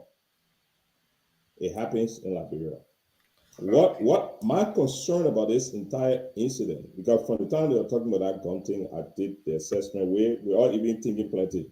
I knew what was going on. But my thing is the way it was handled by the police. The entire police department came together in that one interview. Everywhere in the police, they came to line up. Yeah. They gave that interview. The entire paramilitary police, to explain about few pieces of firearms that they have found. I'm not saying that it's proper that people importing firearms, or if you understand the circumstance, you can know. But the way they held the press conference, in my mind, it did more damage than the firearms themselves. I think it created a sense of insecurity. Even saying that the few arms that they collected has a propensity to destabilize the entire country. So does that mean that we do not have a strong security? That's my point. So those few, we say we move it up to 25 rifles, eh? So you're not suggesting to us that those 25 rifles in the hand of, let's say 50 people, the other one will shoot small, you pass it to a friend.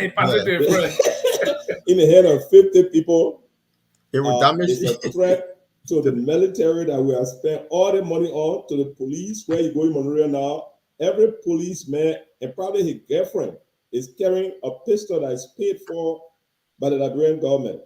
You're saying that these few guns that people brought were not safe because of it. So I think it was just not properly handled. But if the reason you asked me to come today is to explain if it's possible to ship guns from the United States to Liberia, small arms, in such a small quantity without it being detected and declared, the answer is yes.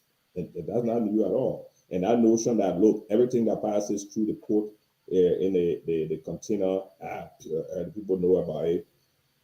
That mean the ports in the United States will tend to Liberia. The number of trucks that haul container in the port of Houston here per day is probably about 100,000 trucks. We got a 7-8 lane highway going into that port.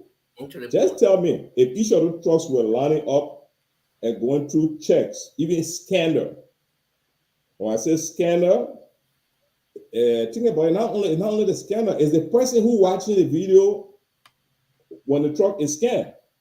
So whether you like it or not, there has to be some time that is adapted to one truck. So probably one truck to go through that entry point would be 20 minutes. You won't be able to clear that many trucks a day. So that whole idea is utopian. It doesn't exist. If somebody let's see Paul. Saros, even here in Europe, right? People smuggle human being all the time here. The police, the custom, the immigration, they do their scanning. They even sometimes they miss, and people come in through that method. So it's a strong possibility. You make a good point. They traffic human beings in containers. Yes, living human beings. They're hard beating. They so they can't pick it up. Yeah, so Marie have a go on this, because the whole thing is just featured about this two boxes of container. I'm not container, but boxes of two plastic. I've been listening carefully to Cyrus and also to you guys as well about the gun. This thing that is going on in Liberia with this gun. I believe the person worked for the American airline.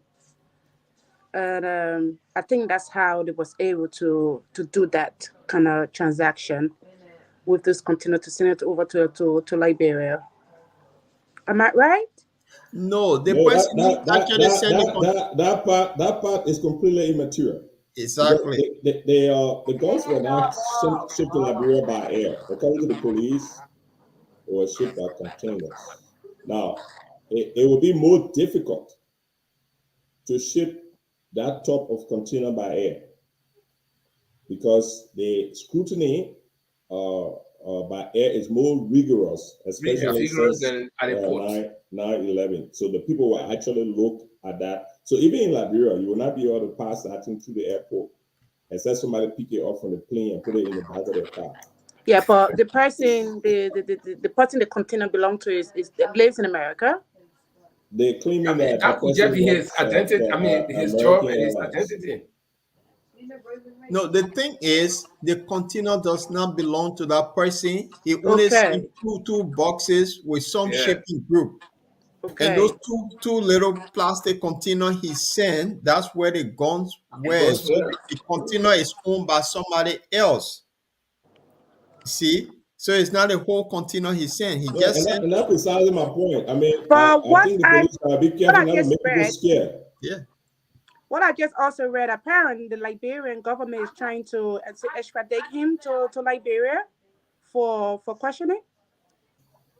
Well, thank God with that one. If he's a United States citizen, I can't see how they're gonna get that done because under American law, he hasn't committed a crime here. But apparently, yeah, that's the news that is on. Is he's The going to get American extradited to Liberian Liberia. law will not take precedent where the American people they had to handle Victor Booth, the man who was selling arms all over the world, to release the guy who was in jail in Russia. You're telling me that they will go and get an American citizen to send him over to a foreign country for where two just pieces of start gun. beating just start making you a GB.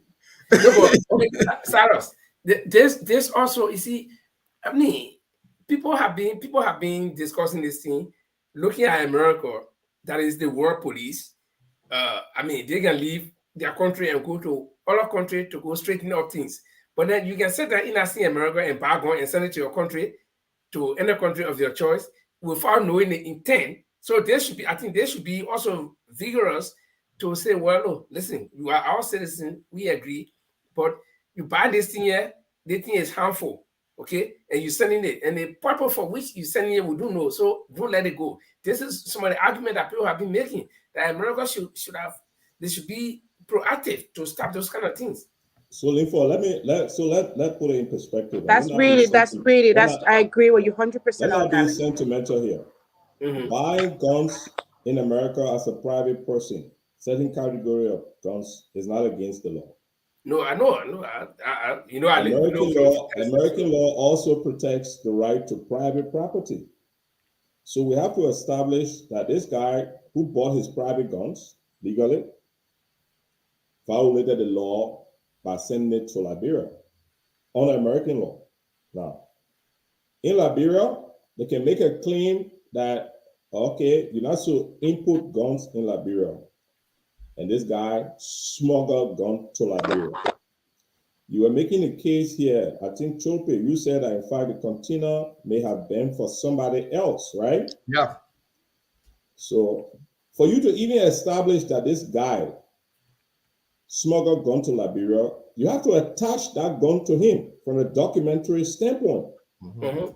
Is he the consignee of that gun, the cartoon of guns? Is he? You have to establish that more or less. If he gave that barrel to somebody else, then that means that person name on the document. All he gotta say is that I don't even know about anything.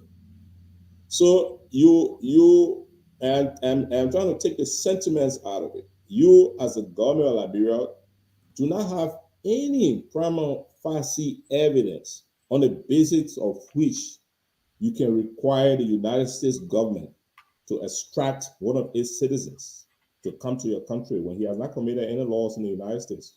And if you were to commit laws in the United States, the Americans believe that their system of justice is more than adequate to be able to address it. Yeah, but based on the fact that the American citizen is sending arms to What's a a fact? country. You don't know that. You don't know that American citizens sent arms to Liberia. Thank you. Is he the consignee of that shipment? Is there any document that show that he handed arms? Yeah, but they are saying that he's a consigner and a consignee. They're talking out of their ears. You said the container belongs to somebody else. The container. But he smuggled a gun inside the container. Yeah, Linford. Yeah. Linford, nobody. No, you're a shipping person. The authority on the basis of which that container travels is called a bill of lading. Yeah. That bill of lading is a legal instrument. It has three roles. One is a receipt Of the everything in that commodity. container. So on that bill of lading, it shows who's the sender of the container and who's the recipient of the container. And it lists the items in the container with their custom codes. It's also an evidence of a contract between carriage. the sender and the shipping line. That's right. Okay? The last part of it is a documentation for all parties involved. So, for example, the bill of lading is almost like a commodity. It can be traded. So the shipping line, before they give you the bill of lading, if you don't have a credit line with them, you have to pay them. Because once they give you that bill of lading, that means you have authority and title to that container. Mm-hmm. That is why people who do shipping for people have to be careful. Because if somebody gave you barrels to ship and you ship 50, 60, 80, 100, 200 barrels, that person is not liable for those things in that barrel. It is you who are liable for those things in that barrel. And I say by you, the shipper, and the consignee. Those are the names that are on the barrel. The other yellow paper you get with all the different people who give you that box and thing, and those people are your people. So if we come to making a question of, and I'm saying we're taking sentiments up, I'm not saying these guys didn't ship the barrel. I'm just saying that actually people are able to send guns the way the system is designed in such a small quantity. But the ownership of that container is on the consignee and the shipper. Yeah. So if you say you're investigating, okay, we want to find out or we want to extradite these people, you know what? Charles Taylor, for example, the Liberian government under President Doe, the rumor is that Doe took $1 million and gave it to Charles Taylor. On Charles Taylor advised that, my man, the way the thing going, give me something, let me go put it aside for you somewhere. Just in case things get out of the way, at least you got a little slush fund. At least you'll be depending on something. And Charles Taylor ran away told with the it. $1 million gave to Charles Taylor gave it. Right? So he's not happy about it. So he used the institutions of government to request that the United States government extradite Charles Taylor to Liberia to face charges for stealing government money. He explained the deal for stealing government money. Do you see how difficult it was to even get the United States to give Charles Taylor? Oh no, Charles Taylor got a lawyer. When they arrested him on the request of the Liberian government, they went to courts many times. They could not establish on grounds on the basis of which he should be extradited. So he was in jail until sorry happy at the end of our earthquake happy order the jail. The jail. You're talking about one barrel or not barrel, but two top of plastic top.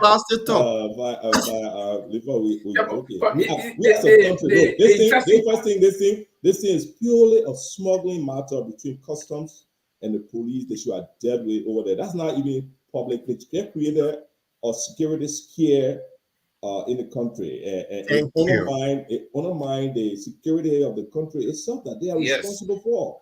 People start tying it to the chief of staff statement the other day that people were calling him and saying that he must overthrow the government, and so they can overthrow the government with one top of God. That means all the politics.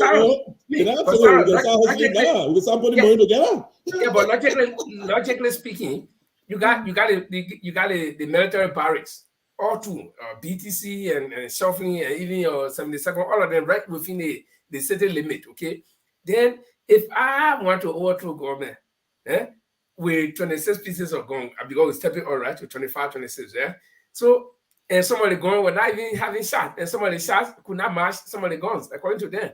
So you will bring it. How many men will you be able to get? And then right in the middle of the town, whoever, according to what the police was saying, whoever will want to destabilize the whole government, just jumping from off. We saw an incident where he marched into the country deep into the heart of the city. And what happened? He was overpowered. So you will bring 16 guns. But anyway, Look, the No, fact look, is, this is people are disjointed. You say the it went to are somebody's serious, house they in are afraid of Durhamville. what They went to the somebody's house in circumstances. Durhamville, and they found men in the city, and they found some guns. So which guns you found to the man's house? Which guns you found? What are the numbers? What are this? there's no And then number, Saros. the country just No, no, they want to display it. They want die. the phone in city, they Saros, display it. Saros. This back home when we were kids, we used to call this the Fiamomo story. And what do I mean by Fiamomo story? You say to the public, the guns were dismantled and packaged in a plastic container. You Right. see, but when you display it, you manage to put the gun together and display it for people to see. That things all be dismantled, it's all be in pieces. Yeah. Yeah. But All how I want come? evidence. All I And want they were evidence. even touching it. I mean, One hand glove, and the other hand no glove. Yeah, And wait, the other gun, this drama speaks to the bigger problem that we have. The country is at a level where it's mismanaged across all its Marie, enterprises. we hope we are not boring you, but the discussion is The going port, on. the We port just Oh is no no no out. no! I'm struggling here with this for this internet of Artists mine. go, I'm not even, no way. go in and out of the port. But we're just listening to a case that they say got busted. That they say FDA people and some Korean people have been exporting logs through the port, even though they're against the. Like, how have they even been doing it for us to discover now? Having it continue the shit since when they've been doing it. I mean, the whole system has become so porous. The institutions are poorly managed, and we take it for granted. But that's what makes even the issue of elections of new and more competent leaders very, very urgent. mhm. Very urgent. This whole gun stuff here, it threw complete scare among the ordinary people. So yeah, people but not that's the intent.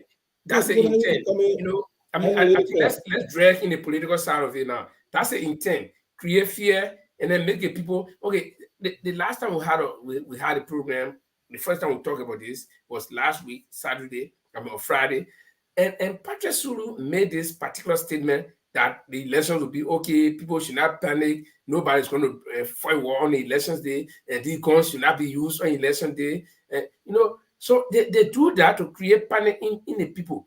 But the question is, there have been a lot of things happening in the country that the police is not that active. And the police also shot itself in the leg. They said the next day they were going to go open a container to review, because they had the container seal is in their possession.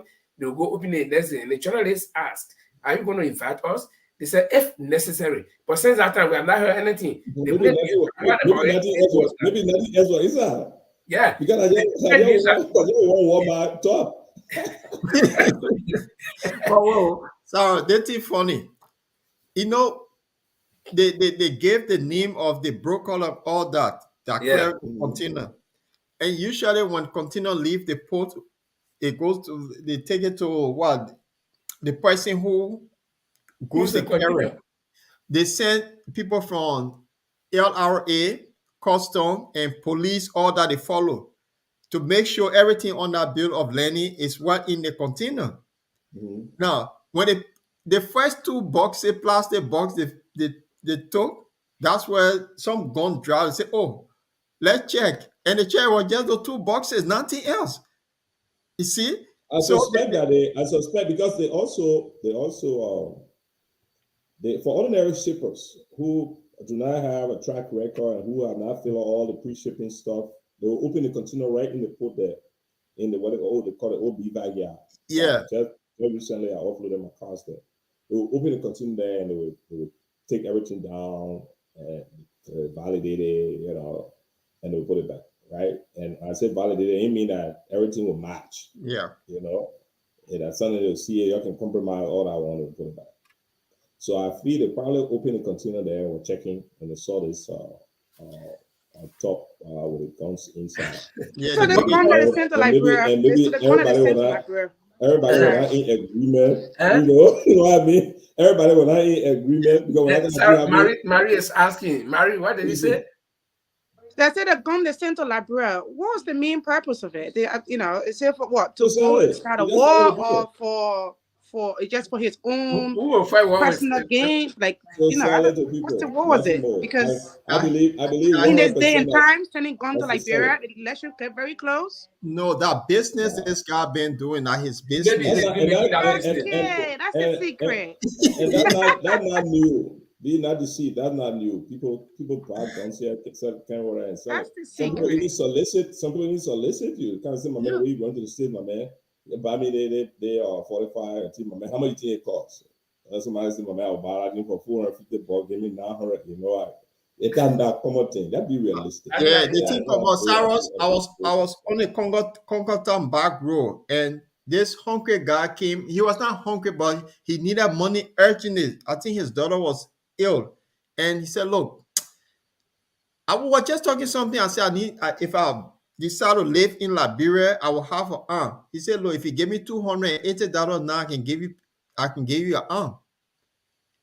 So I said, "Sure." He said, "Give me 280 now, bring something for you." So there's gone been people setting Yeah, they things on do the that. I ground. mean, they do it with Western or Chinese made stuff, but they Yeah. also do it with even right there in Guinea. The people come from Guinea with a single barrel. They got a short one. They Yes. cut it and they sell it with a shot. Most people got that stuff in their house and for good reasons. Live for. Yeah.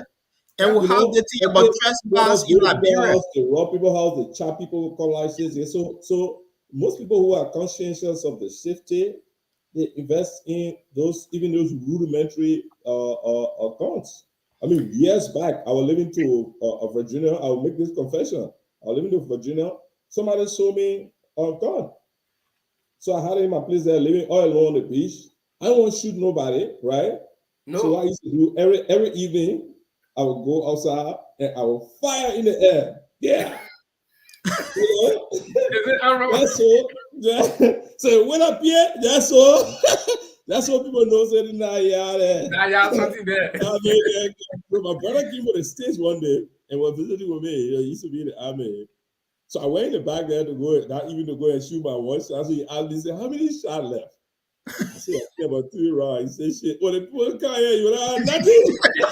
The better we whole magazine, but Jennifer, Yeah. I think we've dwelt on that for long, and Look, our time is past. the environment is such that is Yeah, a common occurrence for people to harm yeah. themselves. I Even think though the law after the war say, oh, nobody might be having gun and stuff like that. Most people got guns for real. yeah, I think the sense of, because due to the environment, the sense of self protection has sunk into people's mind, and they just, because I mean, imagine that armed robbers will attack a family and they will call the police, and the police will not even come.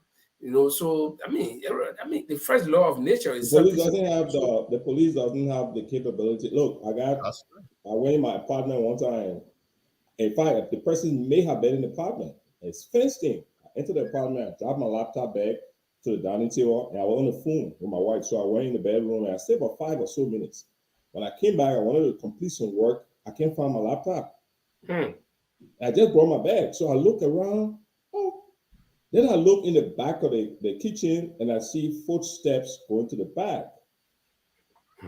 Oh, I follow the footsteps to the edge of the fence with barbed wire. I mean, bread from the Xbox, the balanced bread. Look like the guy had a bread in his mouth. I'm trying to flip the rest back over the fence, and he couldn't make it with one hand, so he dropped the bread there. hmm.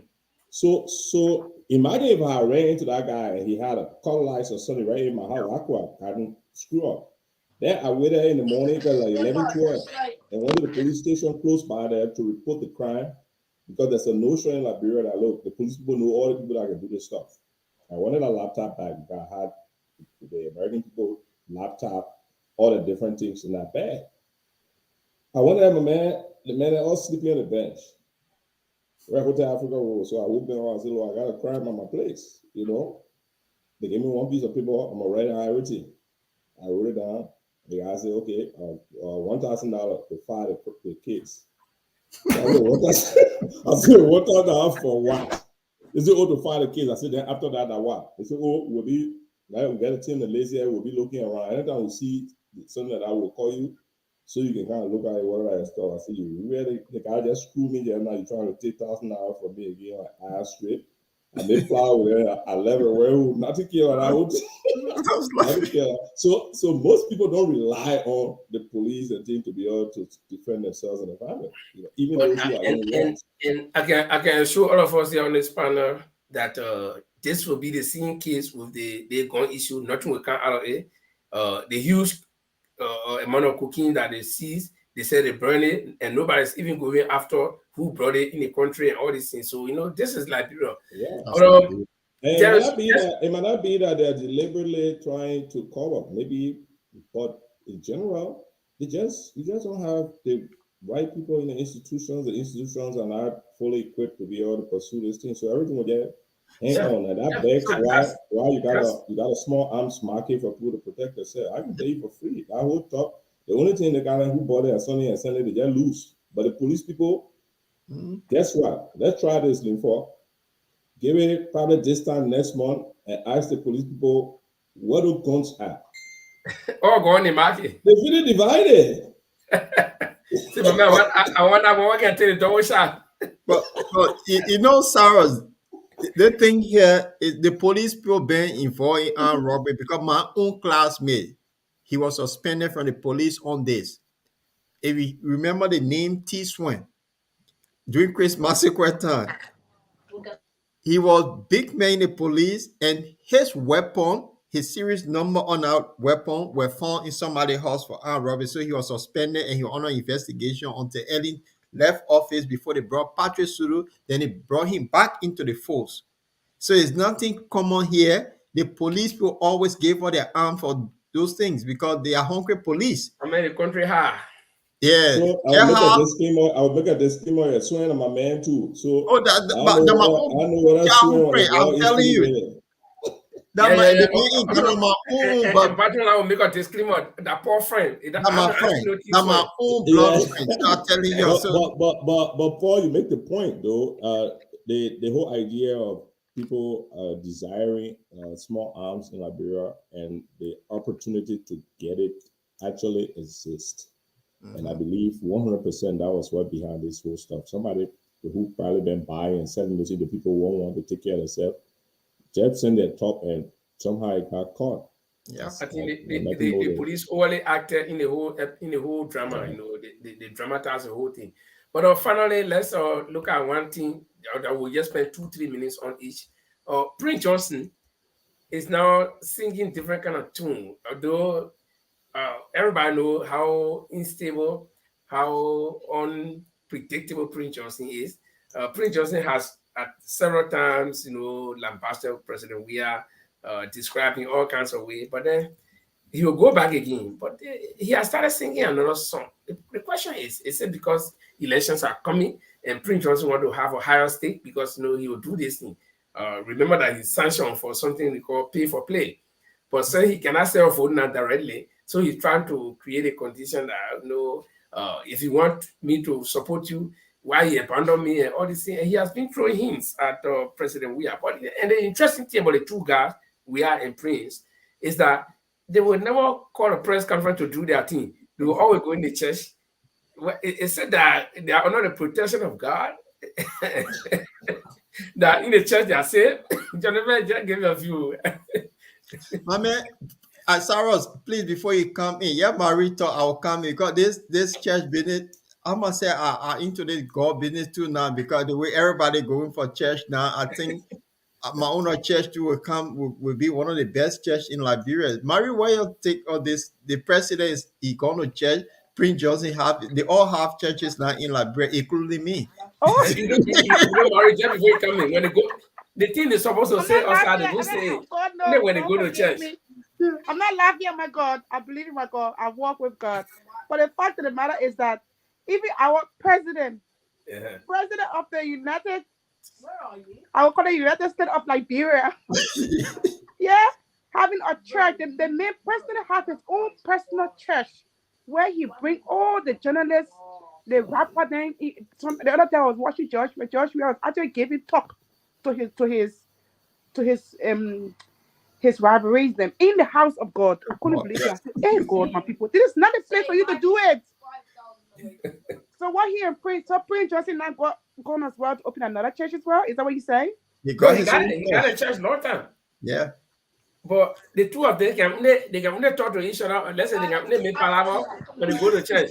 So Prince Johnson cannot call press conference. No, John, we will not call press conference, but when they go to church, then they say Prince Johnson he did, he's a rebel, he did. Then when Prince Johnson go there, he say you spineless, I'll help you, you win.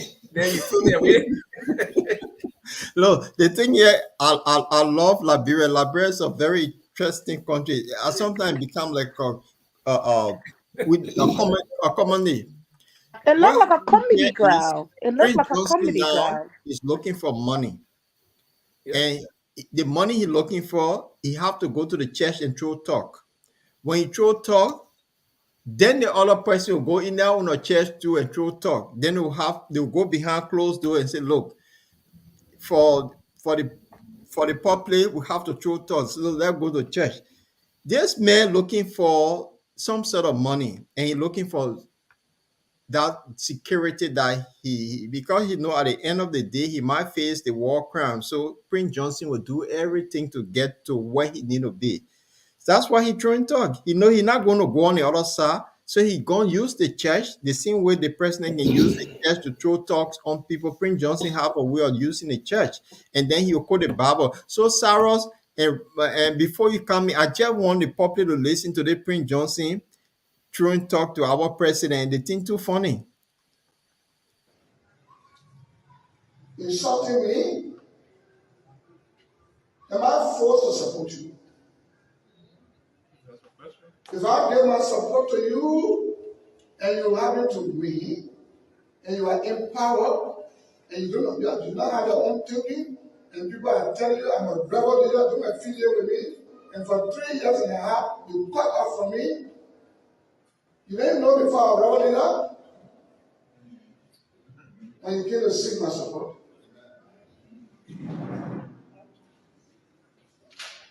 You don't know that when you turn down the senior senator of a country and refusing to politically have a dealing with some person, you are telling yourself down, but our country will do no business with you.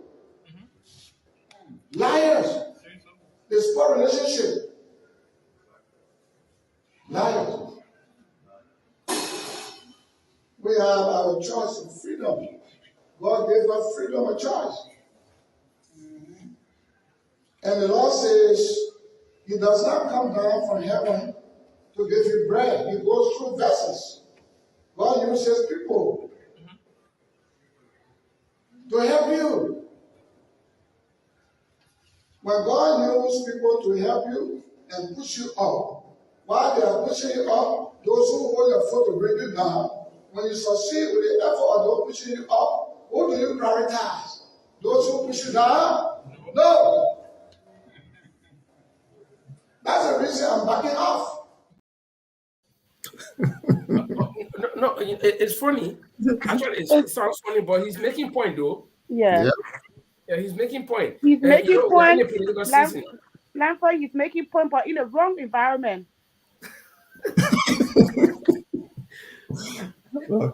I love this. Yeah, I agree. But you see, And the thing okay, is, he's trying to say, okay, and then like everyone like to go to church on Sunday. George, we have to. Everyone like to go to church on Sunday, so let's go to church on Sunday and go and put everything out of our guts. yes, And Johnson doing the same thing as well, but it's in the wrong environment. That's a place where you go for blessing, for you to start a beautiful week, not to go there and go and discuss politics. yeah. So you see, this is a situation now with Prince Johnson, and I don't know how will President Weah react. So maybe in next Sunday, or today is what? Today is Tuesday. You We go to hoping church that and maybe, go talk. yeah, we hope that the man will come out on Sunday again to respond.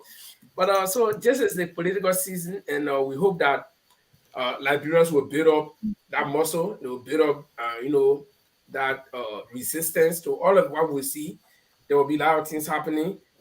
Police came and tried the arm thing, and they didn't see that way clear. Everything died down, and so there will be muff talks. People will be muscling, people will be throwing mud at each other. Then the muff will be sharp. People will talk a lot of things. So between now, the next 10 months, we are set for a rough ride, and only the tough will arrive at the final destination. So I don't know. Should we take our closing rounds now, Saros? It was good to see you. Yeah, let me. It was Yeah, good that you. I'm glad that I could come to just talk a little bit with you guys. Yeah, I've Mhm. been a little busy, and then I'm feeling too well today, but let me close with this first on the Prince Johnson issue because it comes close to my heart. First thing, what Prince Johnson was doing over there is, in my mind, blasphemy. Just plain and simple, right? Hmm. And to the extent that we, as a people, as a nation, continue to condone and countenance that is some of the reason why things are still hard on us. We cannot find our path. So my disclaimer first is that I come from Nima County. I spent the entire war years behind the line. So I know what the war was all about. Prince Johnson didn't liberate Nima County. Yeah, Prince Johnson killed Doe while he was in Monrovia. But Prince Johnson has benefited from the Nima people. Because the Nima people, we don't talk about it much, were aggrieved and targeted because of the war. They literally peeled themselves from government. If you go in Nima, they are hustling on their own and making a county. Yeah. As far as the nation is concerned, they just support Prince Johnson. They're not seeking anything particularly from the government. They just support Prince Johnson. Now that they've taught us how individuals can be able to thrive through entrepreneurship, we as a country can learn from that. I mean, go to Ghana. Mm-hmm. You can run into young kids over there who own their own real estate, got more than $1 million in the bank, all because the hustle they went through during the war, learning how to buy gas, cross into Guinea, sell it, buy mountain climber. Some people buy dry meat, buy palm oil hanging on a train.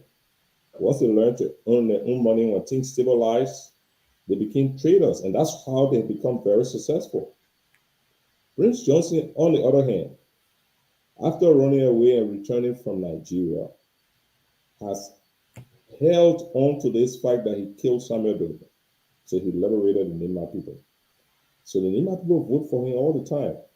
What I don't hear us talking about in the political analysis is this election is a different year for Prince Johnson. Mm-hmm. Because how Prince Johnson used to make his money, he contests for president. No other Nima person interested in it or significant, important Nima person interested. So the Nima people don't care. Whoever come, whether you educate or whatever, they don't care. They vote for Prince Johnson. They don't really care about the outcome. They know Prince Johnson will never win to be president anyway, but they gave their vote to Prince Johnson. So once Prince Johnson gets that vote, and the numbers show in the first round, when you go to the second round, he's not in the second round. So he leverages that number. He go Mm-hmm. to the people now who in the second round and say, oh, you see how many people voted for me in Nima? I will make them vote for you. That's Play how for play. he makes his business, right? This year, his position as a senator is on the ticket. So he cannot run to be president. So he does not have that leverage where at the first round, running as president, he has a number that he can give to somebody or show to them in the second round. So that one disadvantage he has. The second thing is he has been sanctioned by the United States government. Initially, when he was sanctioned, he said, well, what do I care? I don't need to go to America. In fact, I can go to my farm in Ghana and I can kill my cow and swallow my GB. Part of the US sanction is also that it's just like the Catholic Church during the old days when they excommunicate you. What they also say that, look, we have excommunicated this guy. Nobody should do business with him. If you want to do business with him, that's fine. But then we'll not do business with you. Yeah, you should be So prepared you for the got to figure consequences. out now what are Prince Johnson more important for your business Uh-huh. or the US government more important for your business. So you can see his influence is waning. That's what all I cry about. His influence is diminishing. Now he does not have that presidential vote in the first round to dingle in front of candidates. And then he can't go talk to them on deals because anybody hear about it, everybody will be scared that the Americans will come after you. Prince Johnson has benefited more than enough years from the Liberian people now and from the people of Nima County.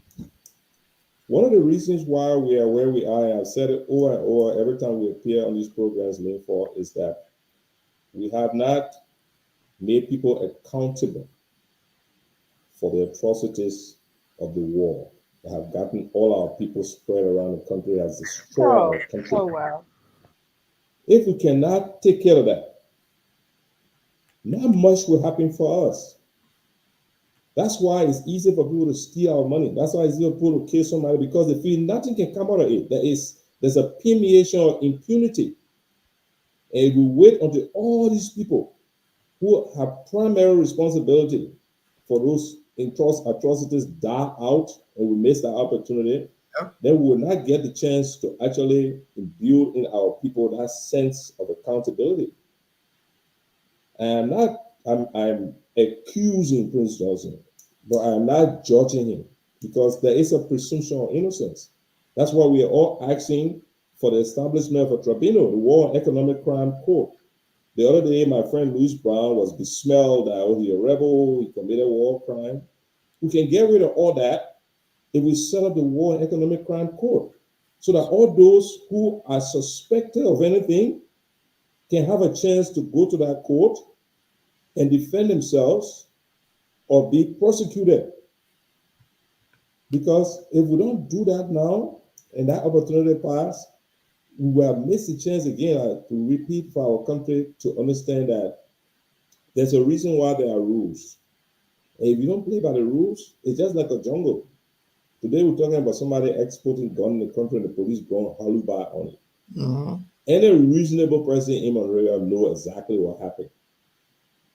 And they brought a few guns and they cut it. It will not occur to any reasonable person that just a feeble mind that, some people were playing cool, they brought a gun and they cut a gun as the police tried to imply it. Let me tell you something. There are more than 1,000, probably that's a low number of retired, well-trained Liberians from the United States military who actively won't go to their country. Some of them go in there, building a house and thing here and there. If people had a concerted plan for true to overthrow government, they will have meeting with the people there, and they will drive the son right to the water side there by helicopter, and the guy will come, and then the army and the people, pound for pound, to see what will happen. Nobody will smuggle one Walmart top or guns in the country, and then we try to create that situation. So I wanted to leave us with that. We got to get serious.